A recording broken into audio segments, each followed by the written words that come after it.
C'est un livre qui retrace la vie, la carrière, la gloire et la chute de Bernard Nathan, l'un des plus grands et importants producteurs français de l'entre-deux-guerres. Son auteur, Philippe Durand, est avec nous sur ce plateau, ainsi que Lénique Le Goëff, l'une des petites filles de Bernard Nathan. Bonjour, merci à tous les deux d'être avec nous sur le plateau de TV5 Monde. Philippe Durand, je commence avec vous. Alors, on parlera de la chute après. Oui. Tout d'abord, Bernard Nathan, c'était un visionnaire, un passionné. Il a travaillé avec les plus grandes stars de l'époque, comme Joséphine Baker. Il a ramené Mickey en France. Il a été le producteur du premier film parlant français, Les Trois Masques. Il a été le patron de Pathé. Alors, parti de rien, comment a-t-il réussi à s'imposer ? En fait, il est rentré dans un univers où toutes les portes étaient ouvertes, qui était l'univers du cinéma. Donc, à son époque, c'était encore le cinéma muet, où seulement quelques firmes se détachaient. Il a pu créer sa propre maison de production, ses propres maisons de production, parce qu'il en a créé plusieurs. Et comme vous le dites, c'était un visionnaire, c'est quelqu'un qui avait beaucoup d'idées et qui avait un regard sur le cinéma américain, sur ce qui se passait aux États-Unis et à Hollywood. Et en fait, il a importé en quelque sorte les méthodes américaines, hollywoodiennes en France. Et c'était totalement novateur et totalement inédit. Et grâce à ça, il a pu réussir à une vitesse astronomique, avec talent, puisque ses films étaient très appréciés. Et en plus, c'était vraiment des films de qualité. Il faut le rappeler, c'était un immigré. C'était un immigré, effectivement, juif de surcroît, dans une France qui était malheureusement pas très ouverte à l'étranger, et pas très ouverte non plus, et on peut le dire, antisémite. Et il a quand même réussi à sortir du lot, mais j'allais dire, sa gloire lui a coûté cher, parce qu'on lui a fait payer très très cher le fait d'avoir réussi là où d'autres n'ont pas réussi, notamment des Français. Alors qu'a-t-il apporté au cinéma ? Il a apporté notamment la notion de superproduction en France, qui n'existait pas. On faisait des petits films, on faisait même des bouts de films. Lui, tout d'un coup, il a dit, il faut mettre des capitaux, il faut mettre de l'argent pour faire des grands films, il faut sortir les caméras des studios, il faut les emmener à l'extérieur. Il a, j'allais dire, visité toute la France avec ses caméras. Il a mis de l'argent, il a engagé des vedettes, et en plus, il a fait d'excellentes publicités pour faire tout ça. Et ça a été totalement nouveau dans le cinéma français. On n'avait pas l'habitude de ça. Et ça a surpris, mais ça a surpris en bien, puisque les spectateurs ont suivi. Ça a été des très gros succès. Et ce qu'il faut ajouter dans l'esprit de Bernard Nathan, c'est qu'il a exploité, mais dans le bon sens du terme, le patrimoine français à travers ses auteurs, à travers ses légendes, comme Jeanne d'Arc, à travers ses auteurs, comme Victor Hugo, Les Misérables. Et donc, j'allais dire, pour un juif apatride, c'était quelqu'un qui était très ancré en France et qui adorait la France. Il a été le premier à vouloir mettre Jeanne d'Arc, effectivement, exactement, à l'écran. Exactement. Alors, un documentaire a aussi été consacré à Bernard Nathan, Le fantôme de la rue Francoeur. Il a été diffusé dernièrement sur les antennes de TV5 Monde. Alors, avant de poursuivre notre entretien, je vous propose d'en regarder un extrait.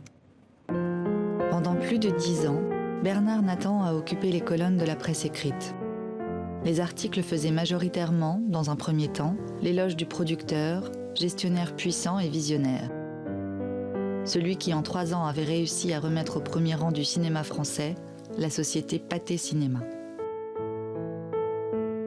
Assez rapidement, des campagnes de presse malveillantes et chargées de jalousie sont venues remplacer ces louanges. Au dénigrement systématique est venu s'ajouter un antisémitisme violent et haineux. Une légende noire accompagne depuis plus de 80 ans la renommée de cet homme. Bernard Nathan demeure enfermé dans l'image de l'escroc juif, ou plus subtilement dans celle de l'aventurier qui a fait sombrer dans une faillite retentissante l'Empire Pathé. De mes lectures d'articles des années 35 à 40, j'ai pu constater que Nathan était le juif le plus attaqué. Lénique Le Goëff, un documentaire, on vient de le voir, et maintenant une biographie sur votre grand-père. C'était important pour vous qu'on lui rende hommage, car on entend souvent que Bernard Nathan est une légende oubliée du cinéma français. Comment vous l'expliquez ? Alors déjà, si vous le permettez, je voudrais remercier Philippe Durand publiquement, parce que la première biographie sur notre grand-père, c'est un moment très important pour nous, très émouvant. Merci. Et nous avons beaucoup apprécié ce travail parce que c'est très documenté, très fouillé. Je conseille vraiment la lecture de ce livre à tous ceux qui veulent connaître la véritable histoire de l'Empire Pathé. Merci. Pourquoi cette histoire a-t-elle été oubliée? C'est difficile de répondre. Je pense que la France a du mal avec certains moments de son histoire.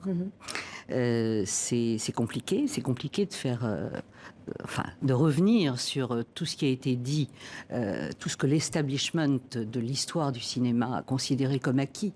Et cette histoire du cinéma considérait que Nathan était l'escroc juif, comme ça vient d'être dit dans le reportage. Monsieur Klarsfeld rappelle le juif le plus haï de France. Comment continuer à parler de Bernard Nathan dans la mesure où, si vous voulez, le copier-coller, la technique bien connue de copier-coller des étudiants, elle a marché aussi dans l'histoire du cinéma. Elle a fonctionné, malheureusement. Et donc, ce qu'on a trouvé jusqu'à une époque très récente, encore dans Wikipédia, c'est vraiment une légende noire qui a été bâtie autour des propos xénophobes, antisémite, oui. Alors je vais rebondir sur ce que vous venez de dire. Justement, Philippe Durand, vous écrivez « Il devient le juif le plus haï de France ». Pourquoi, expliquez-nous, que lui a-t-on reproché officiellement?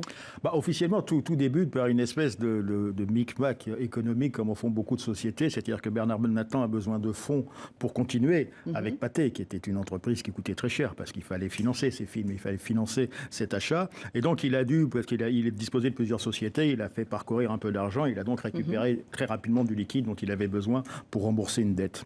Donc il n'y avait à ce moment-là aucun enrichissement personnel, c'était simplement pour sauver l'une des sociétés qu'il avait créées. Mais comme il y a eu, j'allais dire un peu magouille, le terme est un peu exagéré, mais enfin il y a eu malversation financière, on lui est tombé dessus. Et ce qu'il faut rappeler vraiment très important, c'est qu'à la première séance, à la première audience, il a dit « oui, je suis coupable, je suis désolé de l'avoir fait », et sous-entendu quelle est ma sentence, quelle va être mon amende, quelle va être peut-être de la prison avec sursis et tout ça.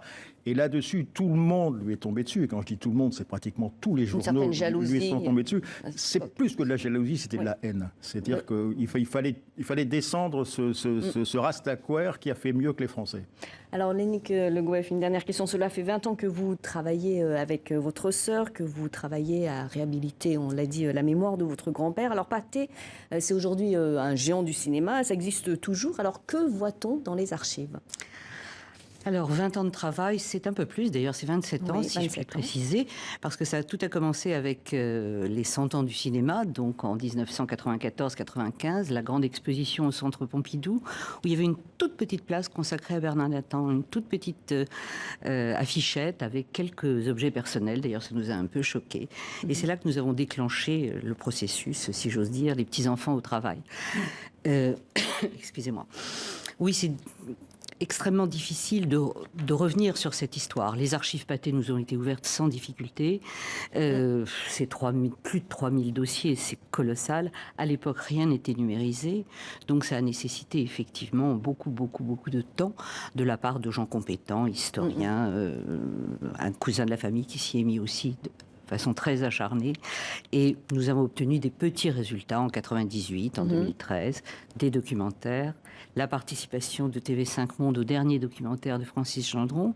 Donc ce sont des petites pierres qui s'ajoutent à notre édifice, un édifice difficile à construire, extrêmement difficile à construire, parce qu'on ne revient pas comme ça sur l'histoire du cinéma. Et vous n'avez pas connu votre grand-père? Cela vous a permis, à travers les archives, de le Bernard Nathan et notre grand-père est mort en 42. Il a été déporté, c'est-à-dire qu'il a été emprisonné suite à son procès, qui est un des rares procès d'ailleurs de l'occupation, puisque c'est un procès à charge. En 1939, on peut imaginer ce qui a pu se passer. Et à l'issue de son emprisonnement, il a été confié par la police française aux Allemands, conduit directement à Drancy et directement à Auschwitz. Où il décède en 1940. Il décède quelques semaines, peut-être quelques mois, je n'ai pas la date exacte, mais à la fin de 1942, a priori. Très bien, je vous remercie. Merci infiniment à tous les deux d'être venus sur ce plateau. Philippe Durand, je rappelle le titre de votre dernier ouvrage, Le fantôme du cinéma français, gloire et chute de Bernard Nathan. Merci à tous les deux.